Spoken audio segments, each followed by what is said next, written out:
Olá, os internautas das páginas dos jornais Hoje News e o Paraná.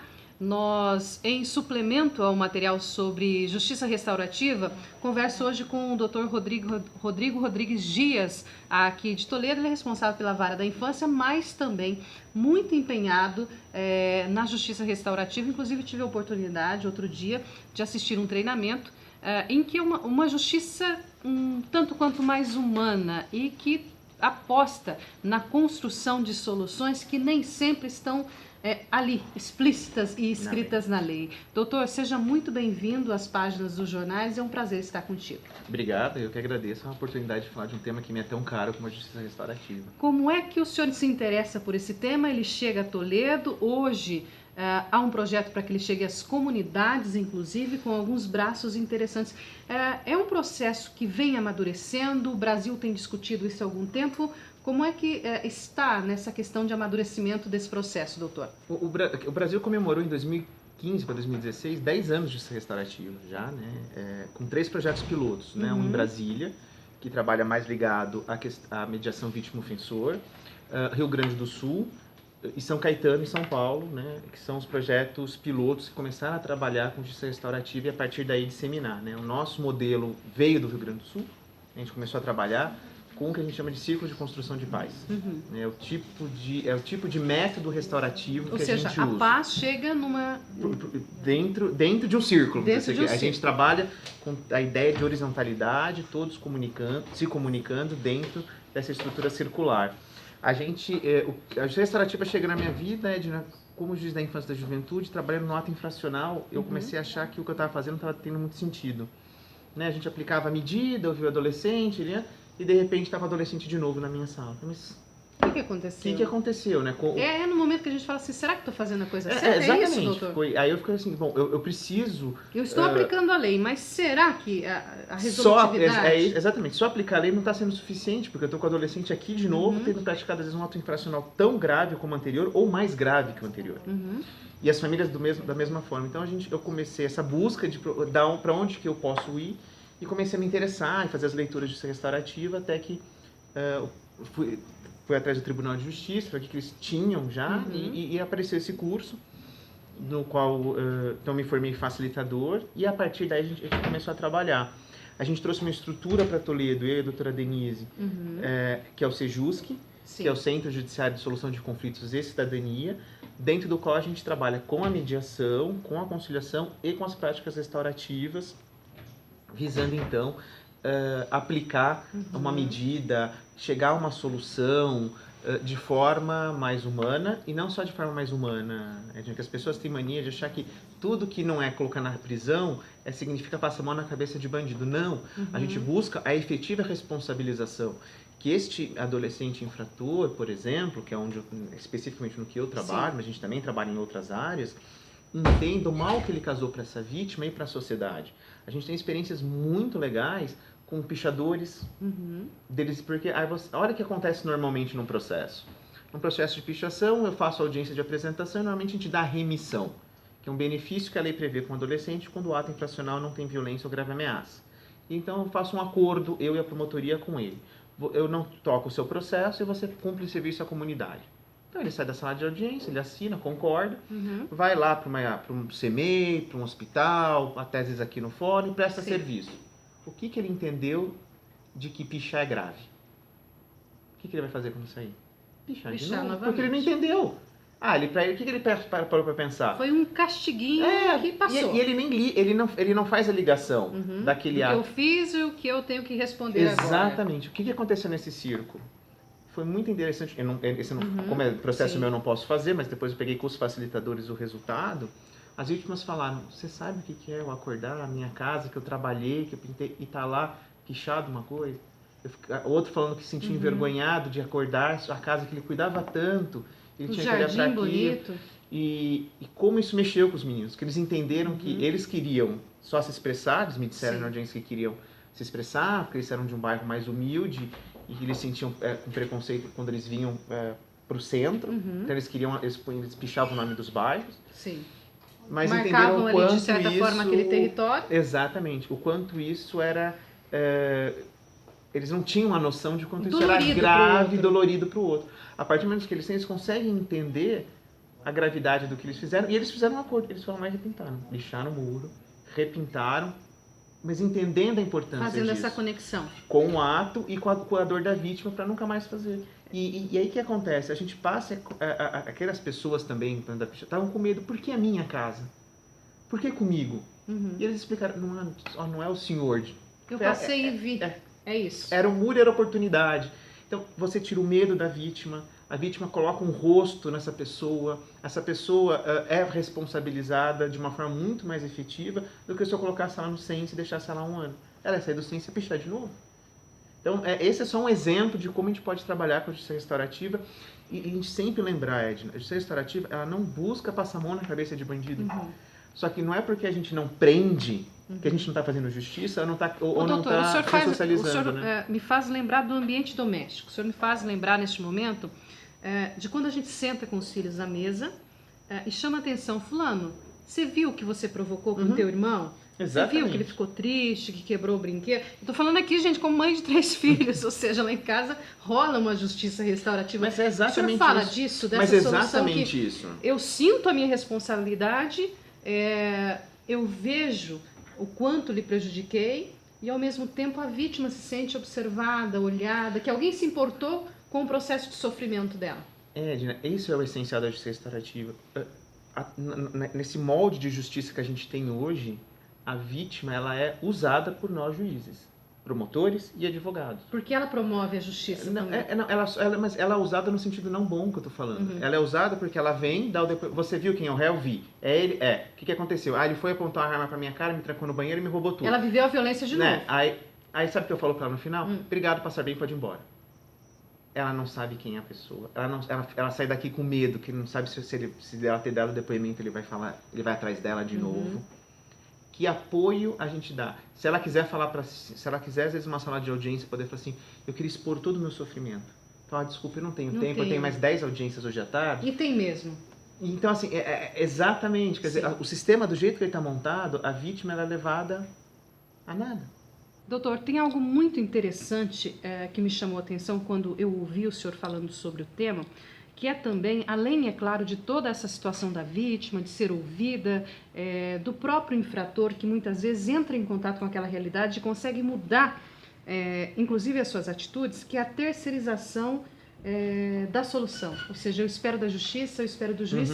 E o senhor, numa oportunidade, fez esse pronunciamento, e eu fiz um recorte muito importante, que é o seguinte: às vezes, por exemplo, numa briga de vizinhos, o senhor terá ali as duas partes, terá uma sentença e 3 partes descontentes. O juiz sabe que não resolveu efetivamente, vai para casa com um sentimento de muito trabalho, mais frustração.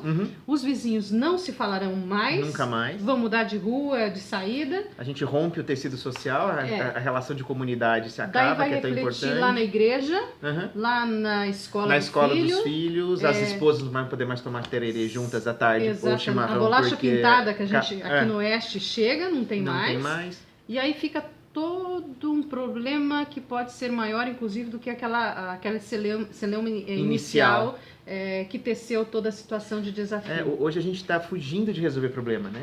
A gente cria. Não, a gente cria o problema e foge de resolver. Né? As pessoas abrem mão, assim, eu procuro a justiça, entrego para o juiz, sem pensar nas consequências disso. Eu estou agora com celular, com câmera, eu posso fazer essas imagens, eu posso judicializar tudo, e eu posso lotar a sua mesa no momento que eu desejar. Mas fica lotado também o meu coração, a minha vida, sem ter com o peso dessa situação toda. E as pessoas acabam fugindo de conversar e desenvolver um repertório para viver em sociedade. Porque viver em sociedade é viver em conflito. Você vive em conflito consigo mesmo, com seus filhos, com seu vizinho. E a gente tem que aprender a sentar, conversar e resolver esse conflito. Né? E achar uma solução que seja bom para nós dois. Quando a gente joga no mundo do juiz, primeiro, nem tudo a lei autoriza que a gente faça. Muitas vezes, eu dou o exemplo da briga de vizinho, né? O vizinho vai falar que o problema é a árvore que passou pro muro, mas na verdade não é. Ele só queria que o outro vizinho falasse, poxa, a gente é tão amigo que você não veio aqui e me pediu desculpas. Sim. E eu não tenho como, numa sentença, condenar ninguém a pedir desculpas. E nem convidar a tomar chimarrão, quem sabe foi isso. Exatamente, né? E agora, num círculo restaurativo, as pessoas podem colocar para fora e a solução pode ser, já tem números. A gente, um caso de direito de família que o resultado que eles quiseram foi voltar a namorar. Eu não tenho como fazer uma sentença. Eu quero entender que o senhor não tem num espaço formal, cheio, às vezes com tensão até mesmo. A gente fala na justiça, tem ainda na justiça tradicional ainda tem a formalidade e a tensão. O senhor não teria possibilidade, talvez, nenhuma, até vontade, muita, mas o ambiente e nem o tempo, a agenda não... Até como as pessoas se sentam, né? O juiz mais alto, um contra o outro, né? Todo o clima dentro de uma sala de audiência já é para... Confronto. Só falta, para começar a audiência, só falta colocar round 1.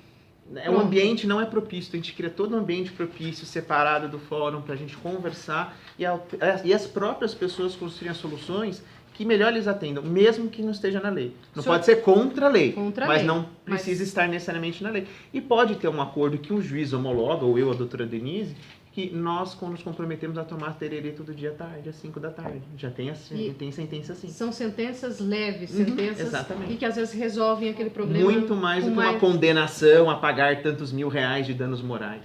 Essa mesmo, o senhor está falando também de comunicação não violenta. Quando eu paro para ouvir o outro. Resume, o que é? A comunicação não violenta é aquilo que está, de repente, no nosso dia a dia...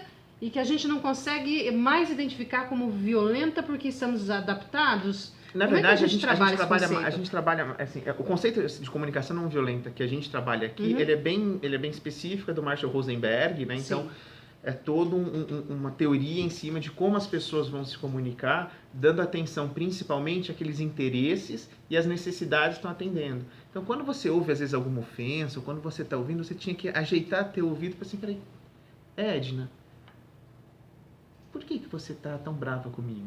Pode me contar? É isso mesmo? É isso mesmo.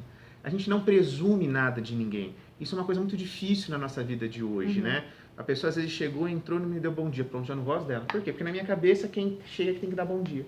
Mas na cabeça dela pode ser que não se perguntou pra ela.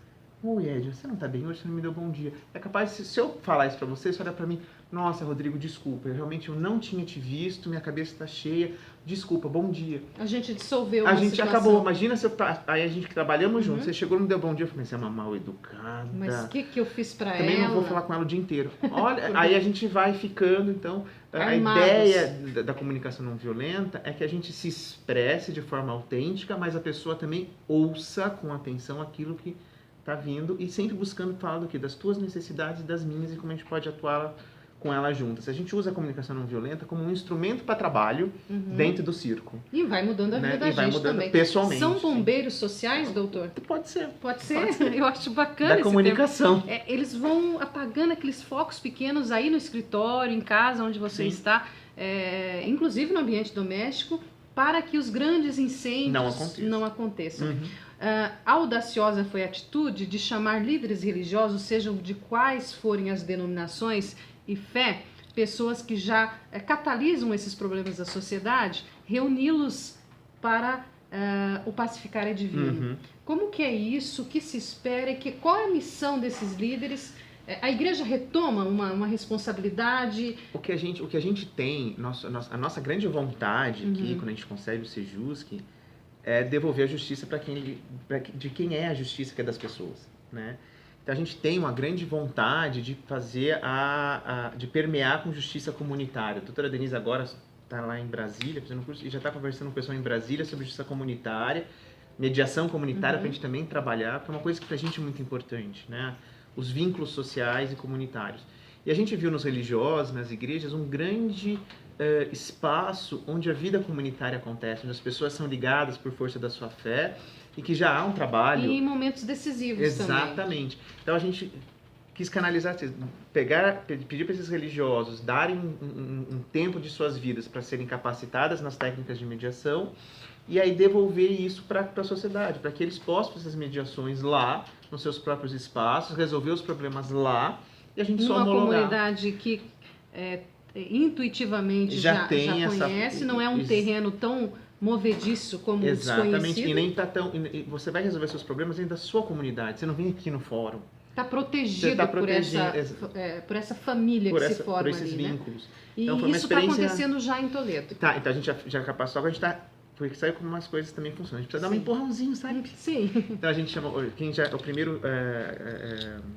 aqui a Evangélica Livre. Evangélica né? Livre. Que foi a primeira... os primeiros religiosos que voltaram para a gente começar esses núcleos. A fazer o espaço pacificar. Uhum. E semana que vem...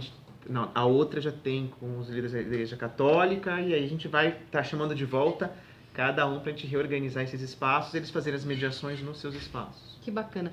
O sentimento que resume trabalhar com uma justiça que não é quantitativa, mas que é qualitativa, doutor. Exatamente. A gente não consegue derrubar tantos números de processos, sim, mas os que a gente consegue atender, a gente atende com muito mais qualidade e definitividade. E sabe que está resolvido a gente o problema. Resolve, exato. Ou seja, amanhã é possível que tenha tererê ou chimarrão lá na frente dos casa, vizinhos exatamente. que antes estavam em conflito. Que poderiam vir a se mudar e nunca mais falar um com o outro e deixar de ser apoio um do outro. Que a gente coisa precisa bacana. que as pessoas sejam apoios umas das outras. É assim que a sociedade funciona. E a gente precisa de mais bombeiros. Num tempo de tanta violência, tanta intolerância, né? A gente não admitir a diferença, a gente tem que aprender a conviver com ela. Esse beija-flor é extremamente necessário nessa floresta, doutor. Obrigado pela entrevista. Eu que agradeço de novo. Outras cidades, já chama a atenção de outras cidades? Ponta Grossa tem um trabalho muito legal. Aqui no Paraná, né? Londrina também começou um trabalho bem interessante nisso. Cascavel também está começando a trabalhar com eu estou ajudando em Cascavel. Tenho falado para quem eu conheço em Cascavel sobre essa experiência fantástica aqui de Toledo. Também estão fazendo um trabalho bem legal. Nos ajude compartilhando esse vídeo nas páginas dos jornais. Quem sabe aí na sua cidade muita gente não precisa voltar a tomar tererê com o vizinho. O ex-funcionário voltar a falar com o patrão. Por que não? É um processo de gratidão, cada um doou de uma forma. Às vezes essa gratidão só não é compreendida na mesma língua, não é? Não é canalizada. Não é canalizada. Só ajuda a canalizar. E daí vira tudo amor. A justiça pode ter amor também, apesar, ou seja, mesmo com o amparo da lei, pode ser também uma sentença mais leve. E principalmente de um trabalho social em que essa sociedade se fortaleça cada dia mais. Doutor, muito obrigada. Eu que agradeço de novo.